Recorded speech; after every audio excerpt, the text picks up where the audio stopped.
سورہ کوثر ہم نے پڑھی ہے۔ کوثر عربی میں خیر کثیر کو کہتے ہیں۔ اس سورت کا ایک شان نزول ہے۔ شان نزول اس کا یہ ہے کہ رسول اللہ صلی اللہ علیہ وسلم جب مکہ مکرمہ میں تھے تو آپ صلی اللہ علیہ وسلم نے لوگوں کو توحید کی دعوت دی، تو بہت سو نے قبول کی، بہت سو نے انکار کیا۔ آپ صلی اللہ علیہ وسلم کے دشمن پیدا ہو گئے۔ عرب میں نرینہ اولاد کو ایک بہت بڑا تحفہ سمجھا جاتا تھا۔ آپ صلی اللہ علیہ وسلم کے نرینہ اولاد نہیں تھی، آپ کے بیٹے پیدا ہوئے قاسم، اور ان کا انتقال ہو گیا۔ تو اس پہ جو ہے نا مشرکین مکہ نے یہ شور مچانا شروع کر دیا کہ دیکھو یہ تو ابتر ہے معاذ اللہ، یعنی ان کی تو نسل ہی ختم ہو رہی ہے، ان کا تو اثر ہی ختم ہو جائے گا، اور جو دین یہ لے کر آئے ہیں ان کے دنیا سے جانے کے بعد وہ دین ختم ہو جائے گا۔ کیونکہ عموماً ایسا ہوتا ہے کہ باپ کے جانے کے بعد بیٹے جو ہے وہ قائم مقام بنتا ہے اور وہ اسی ویژن کو لے کے آگے چلتا ہے۔ تو ان کو یہاں ویسے بھی لوگ فالو نہیں کر رہے ہیں مکہ میں، اور ان کی اپنی کوئی اولاد بھی نہیں ہے، یعنی نرینہ اولاد بھی نہیں ہے، کیونکہ نسل تو نرینہ اولاد سے چلتی ہے۔ تو اس لیے جو ہے نا یہ ابتر ہے معاذ اللہ۔ ابتر کا معنی ان کا نام و نشان ختم ہونے والا ہے۔ تو نبی صلی اللہ علیہ وسلم بشر تھے، آپ کو یہ طعنے سن کے غم ہوتا تھا، انسان کو بہرحال ہوتا ہے جب کوئی اس کے خلاف منفی پروپیگنڈا کرتا ہے۔ تو اللہ تعالیٰ نے آپ صلی اللہ علیہ وسلم کی تسلی کے لیے یہ آیات نازل فرمائی۔ عاص ابن وائل ایک بہت اسلام دشمن تھا، عرب کا سردار تھا، اس نے یہ پروپیگنڈا بہت کیا تھا۔ تو اس پر سورہ کوثر نازل ہوئی۔ انا اعطیناک الکوثر، اے نبی ہم نے آپ کو خیر کثیر دی ہے۔ خیر کثیر سے مراد آپ کو جو ہم نے اسلام دیا ہے وہ اتنی بڑی خیر ہے کہ اگر آپ کے کوئی نرینہ اولاد نہیں بھی ہے تو اس کے مقابلے میں اللہ نے آپ کو جو دین دے دیا، اس کی دینی دنیا کی برکتیں بھی حاصل ہوں گی اور آخرت میں بھی۔ تو یہ خیر کثیر کے ہوتے ہوئے اگر آپ کے نرینہ اولاد نہیں ہوتی تو آپ کو غم کرنے کی ضرورت نہیں ہے۔ اور دوسری تفسیر کے مطابق ہم نے آپ کو حوض کوثر دی ہے، تو آپ صلی اللہ علیہ وسلم میدان حشر میں اپنے امتیوں کو پانی پلائیں گے۔ جب لوگ پیاس سے بلک رہے ہوں گے تو یہ آپ کی خصوصیت ہے کہ اس وقت اللہ نے آپ کو ایک نہر آپ کے اختیار میں دی ہوگی، جس سے آپ اپنے چاہنے والوں کو پانی پلائیں گے اور پھر ہمیشہ کے لیے ان کی پیاس بجھ جائے گی۔ تو جس کو اتنی بڑی نہر ملی ہو، اتنا اس کو عزت مل رہی ہو آخرت میں، تو اس کو ایسی شخصیت کو کہ اگر نرینہ اولاد نہیں ہوتی تو وہ یہ غم کوئی غم نہیں ہے ان کے لیے۔ تو یہ دو خوشخبریاں دی گئیں۔ انا اعطیناک الکوثر، اے نبی ہم نے آپ کو کوثر عطا کی ہے۔ اب چونکہ اللہ نے ایک نعمت کی ہے تو اللہ فرما رہے ہیں کہ آپ پر بھی شکر واجب ہے۔ وہ شکر کیا ہے؟ فصلی لربک، آپ اپنے رب کے لیے نماز پڑھیے، ونحر اور قربانی کیجیے۔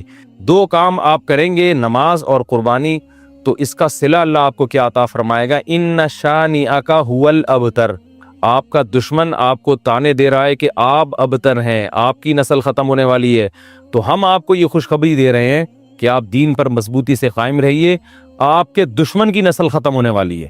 تو ان کے جسمانی بیٹے تو ہوں گے، روحانی اولاد نہیں ہوگی ان کے، جس کا نتیجہ یہ نکلے گا کہ ان کے درجنوں بچے ہو کے بھی ان کا نام و نشان مٹ جائے گا۔ باپ دیکھیں عرب کے بہت اولاد ہوا کرتی تھی، لیکن آج ان عرب کے سرداروں کا نام لینے والا کوئی بھی نہیں ہے۔ نہ ابو جہل کو پوچھا جاتا ہے، نہ ابو لہب کو، نہ عاص ابن وائل کو۔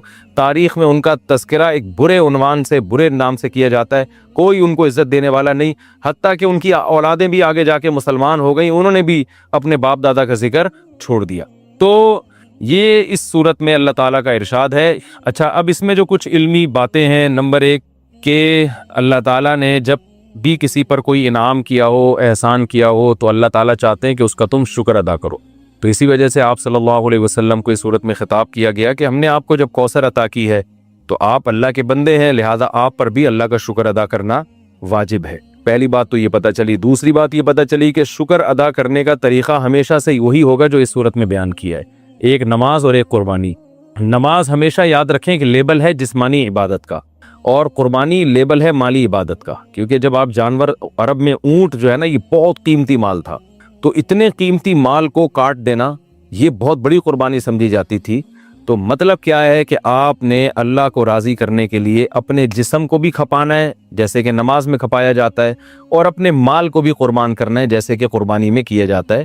تو مراد صرف نماز اور قربانی نہیں ہے، بلکہ یہ ایک لیبل ہے، اور قرآن کا یہ طریقہ رہا ہے کہ وہ جزیات کے ضمن میں اصول اور قاعدے بیان کرتا ہے، مثالوں سے پورا ایک جو ہے نا لا بیان کرتا ہے، قانون بیان کرتا ہے۔ تو یہاں بھی ایک قانون بیان کیا جا رہا ہے کہ شکر کا دو طریقے ہیں، ایک جسمانی عبادت بھی اور مالی عبادت بھی۔ مال بھی خرچ کرنا ہے اور جو ہے جسمانی عبادت بھی کرنی ہے۔ اب تمام جسمانی عبادتیں اس میں آ گئیں، کیونکہ نماز سب سے اہم ہے، اس لیے اللہ نے اس کو ذکر کیا۔ اس میں روزہ بھی آ گیا، اس میں حج بھی آ گیا، اور اس میں جو کچھ بھی ہم اللہ کے لیے اپنے جسم کو کھپاتے ہیں سب کچھ آ گیا۔ اور مال میں تمام مالی عبادتیں آ گئی، زکوٰۃ بھی آ گیا، فطرانہ بھی آ گیا، اور اللہ کی مخلوق کو اللہ کو خوش کرنے کے لیے اللہ کی مخلوق کو کھانا کھلانا، یعنی ہر وہ عبادت جس میں قربانی کا عنصر ہو۔ تو قربانی یعنی مالی قربانی کا عنصر ہو، تو مالی قربانی جو ہے وہ غریبوں کو کھانا کھلا کے بھی حاصل ہوتی ہے، رشتہ داروں پہ خرچ کرنا اور ضرورت مند کو قرضہ دینا، یہ تمام کی تمام چیزیں اس میں داخل ہیں۔ تو یہ بھی اس آیت سورت سے ہمیں پتہ چلتا ہے، اور یہ تو دوسری بات ہوئی۔ اور تیسرا جو سبق ہمیں اس سورت سے ملتا ہے وہ یہ ملتا ہے کہ جب آپ اللہ کا شکر ادا کرتے ہیں اور آپ اللہ کے حکام کو فالو کرتے ہیں تو روحانی نسل بہرحال آپ کی ہی بڑھتی ہے، اور اگر آپ اللہ کا شکر ادا نہیں کرتے تو آپ کی اولاد بھی آپ کو بھول جاتی ہے۔ جیسے کہ اولادیں تو ملی مشرکین مکہ کو، مگر کوئی ان کو یاد نہیں رکھتا۔ تو آج بھی ہم دیکھتے ہیں کہ دینداروں میں یہ چیز نظر آتی ہے، ان کی اولادیں والدین کے مرنے کے بعد موت تک ان کے لیے دعائیں کرتی ہیں، موت تک صدقہ خیرات کرتی رہتی ہیں، پھر آگے نسلیں پیدا ہوتی ہیں، وہ بھی اپنے باپ دادا کے لیے مغفرت کی دعائیں مانگتے رہتے ہیں۔ لیکن جو زیادہ نام نہاد لبرل لوگ ہیں وہ اپنی اولادوں پہ بڑا خرچ کرتے ہیں، مگر ہم دیکھتے ہیں کہ جب ان کے والدین کا انتقال ہوتا ہے تو اولادیں چند دنوں میں ان کو بھول جاتی ہیں۔ جتنا دین سکھایا ہوگا آپ کی اولاد آپ کو اتنا ہی یاد رکھے گی، اور آپ کی نسلیں آپ کو اتنا ہی یاد رکھیں گی، اور جتنا آپ نے اپنی اولاد کو دین سے دور کیا ہوگا تو آپ کی اولاد وراثت تو دبا کے لے گی، آپ سے سارے فائدے اٹھائے گی، مگر آپ کو یاد نہیں رکھے گی۔ سورہ کافرون میں کبھی ایک شان نزول ہے، رسول اللہ صلی اللہ علیہ وسلم مکہ مکرمہ میں، یہ ساری صورتیں جو ہے نا 30ویں پارے میں، زیادہ تر صورتیں اس میں مکہ میں نازل ہوئی ہیں ابتدائی اسلام میں۔ تو مشرکین مکہ رسول اللہ صلی اللہ علیہ وسلم کے پاس آئے اور کہنے لگے کہ آپ تو اپنی دعوت سے باز آتے نہیں ہیں، آپ بار بار ہمیں کہتے ہیں کہ بتوں کی عبادت چھوڑ دو، بتوں کی چھوڑ دو، اور ہم آپ کو کہتے ہیں کہ آپ ہمارے دین پہ آ جائیں۔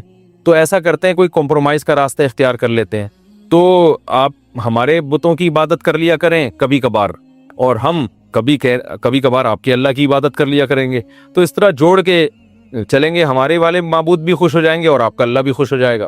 تو اس پہ یہ صورت نازل ہوئی اور ان کو یہ بتایا گیا کہ تم ابھی تک اسلام کو سمجھے ہی نہیں ہو۔ اسلام کا جو کچھ دعوت ہے وہ یہ ہے کہ یہ بت اللہ کے ساتھ عبادت میں شرکت کے لائق، اسلام تو شرکت کی نفی کر رہا ہے۔ شرکت کا مطلب اللہ کے ساتھ غیر اللہ کی عبادت، یعنی اللہ کی بھی اور غیر اللہ کی بھی یہ نہیں ہوگا۔ اسلام کا دعویٰ ہے کہ عبادت صرف اللہ ہی کی ہوگی۔ تو میں اگر اللہ کے ساتھ ان کی عبادت کر لوں تو میں تو اپنے دعوے میں ہی جھوٹا ہو گیا، تو اسلام کی دعوت تو پھر ختم ہو گئی۔ تو اللہ کے ساتھ ان معبودوں کی عبادت کر لی تو یہ کون سا کمال کر دیا۔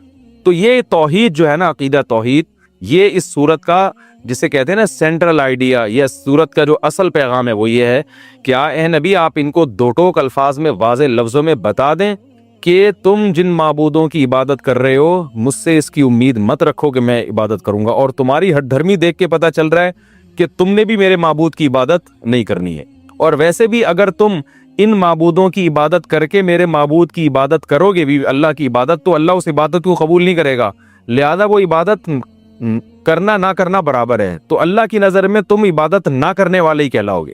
تو یہ سورت کا مضمون ہے، قل یا ایھا الکافرون، اے نبی آپ کافروں سے کہہ دیجئے، لا اعبد ما تعبدون، میں ان معبودوں کی عبادت نہیں کرتا جن کی عبادت تم کرتے ہو، ولا انتم، اور نہ ہی تم، عابدون عبادت کرنے والے ہو، ماں اس معبود کی، عابد جس کی میں عبادت کرتا ہوں۔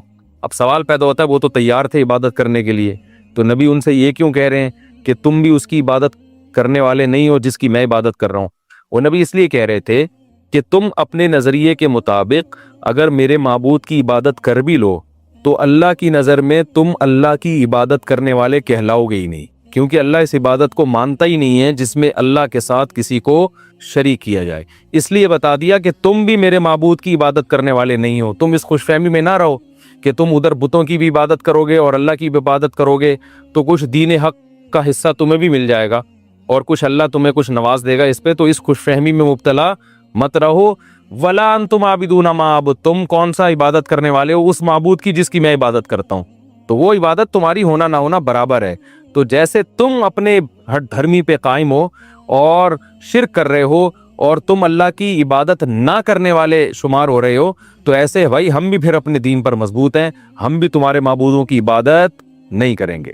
تو اسی آیت کو پھر دوبارہ دہرایا گیا تاکید کے لیے کہ ولا انا عابد ما عبدتم، نہ میں اس کی عبادت کرنے والا ہوں جس کی عبادت تم کرتے ہو، ولا انتم عابدون ما اعبد، یعنی اسی مضمون کو تکرار کیا گیا۔ قرآن میں ایسا ہے کہ ایک آیت کو بار بار تکرار کیا گیا ہو تاکید کے لیے۔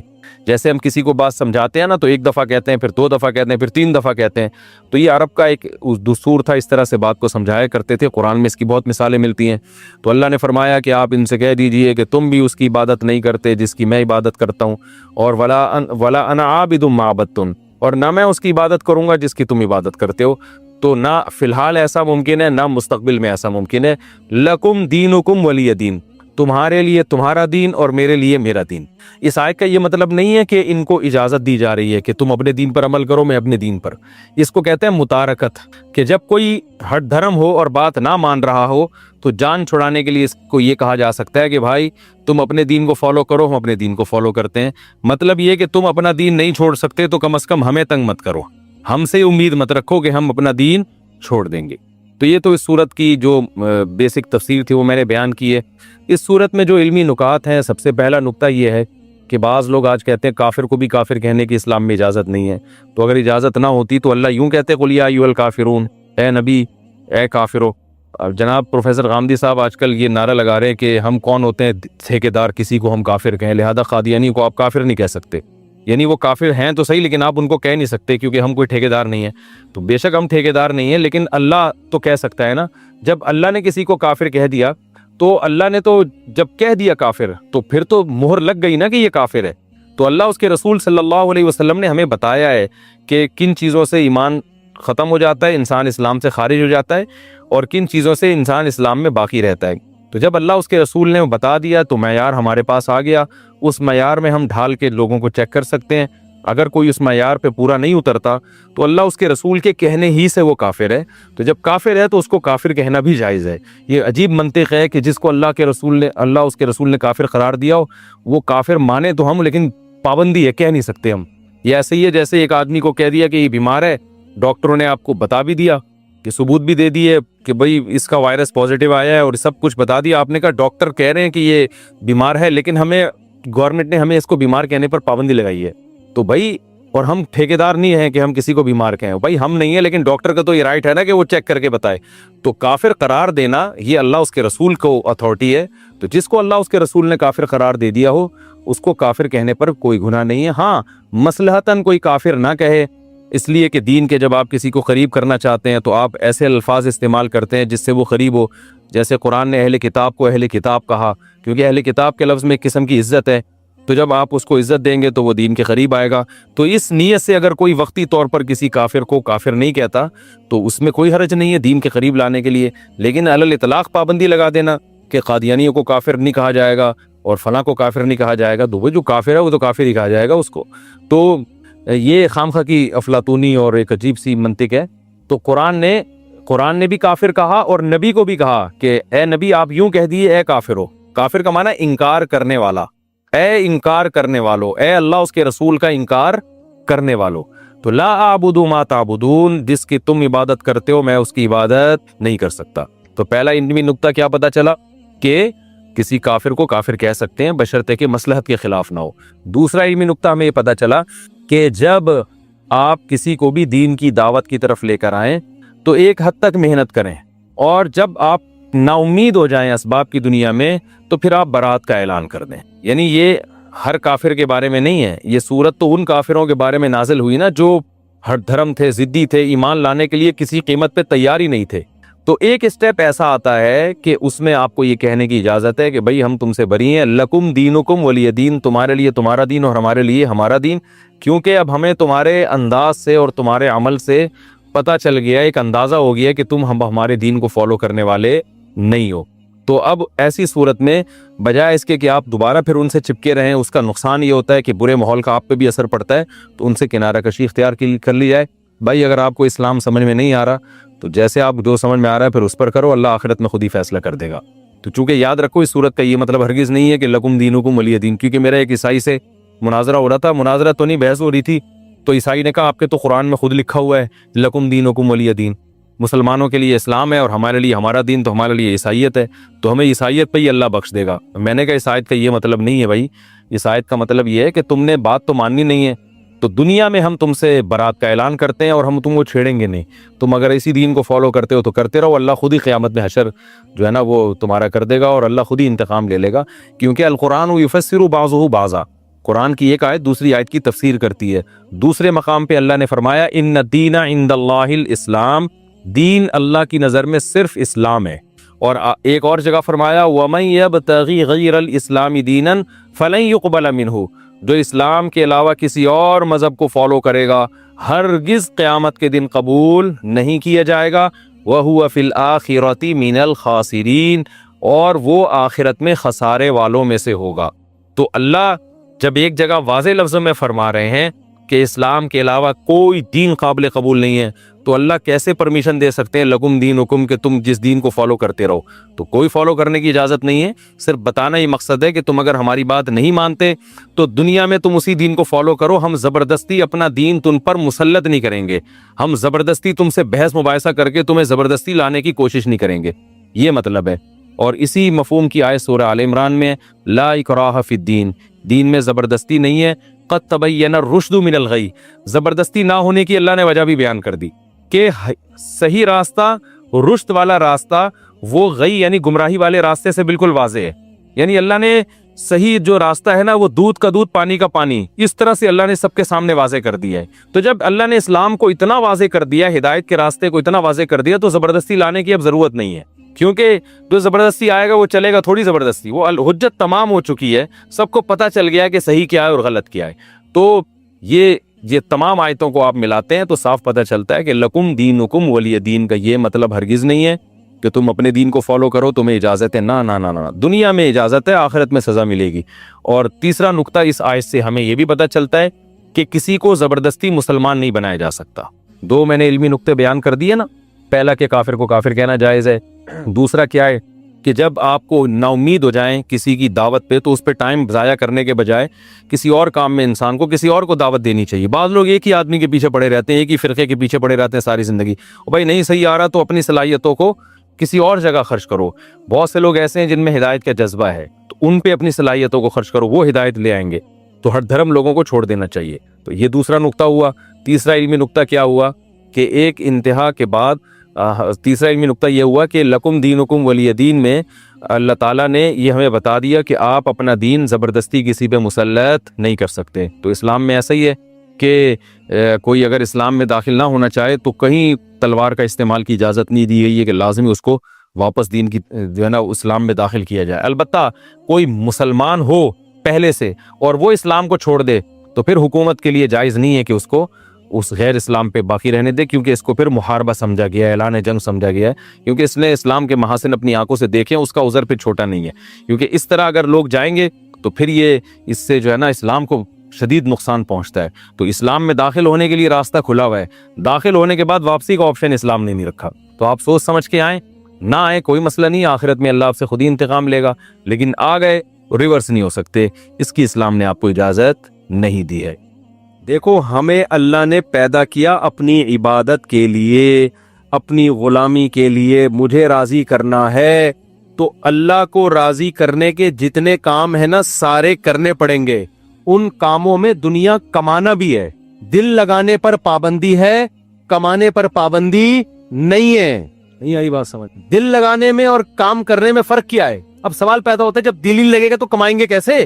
ابے اللہ کے لیے کمائیں گے نا, اور جب اللہ کے لیے کمائیں گے تو کچھ لذتیں بھی حاصل ہوں گی دنیا کی, پھر ان لذتوں میں مزہ بھی آئے گا. دیکھو جب آپ افطاری کے وقت رمضان میں صبح روزہ رکھتے ہو سحری کے وقت, ٹھیک ہے نا, شدید گرمی کا روزہ ہے, بڑا لمبا روزہ ہے, سارا دن بھوکے پیاسے, کیوں اللہ نے پابندی لگائی ہے, نہ پانی پینا ہے نہ کھانا کھانا ہے, برداشت کیا اللہ کے لیے. پھر جب سورج غروب ہونے کا وقت آتا ہے, اب اللہ کہہ رہے میری عبادت اگر کرتے ہو تو کیا کرو, اب نہیں کھاؤ کیا, اپنی خواہشات قربان کرو, یہ بولتا ہے اللہ. اب اللہ کہتا ہے اب جو دیر کرے گا وہ گناہگار ہوگا, اب کھاؤ, کیا کرو. اب ہم کس کو خوش کرنے کے لیے کھاتے ہیں؟ ڈبل مزہ آتا ہے کہ نہیں آتا؟ ایک مزہ یہ آتا ہے کہ پکوڑوں کا مزہ آ رہا ہے, سموسوں کا مزہ آ رہا ہے. دوسرا اس سے اللہ خوش بھی ہو رہا ہے, اس سے اللہ کیا ہو رہا ہے, تو دنیا کا مزے کا مزہ اور اللہ کی عبادت کی عبادت. کیسی پیاری دعائیں جو نبی پڑھا کرتے تھے روزہ افطار کرنے کے بعد, ذهب الظما وابتلت العروق وثبت الاجر انشاءاللہ.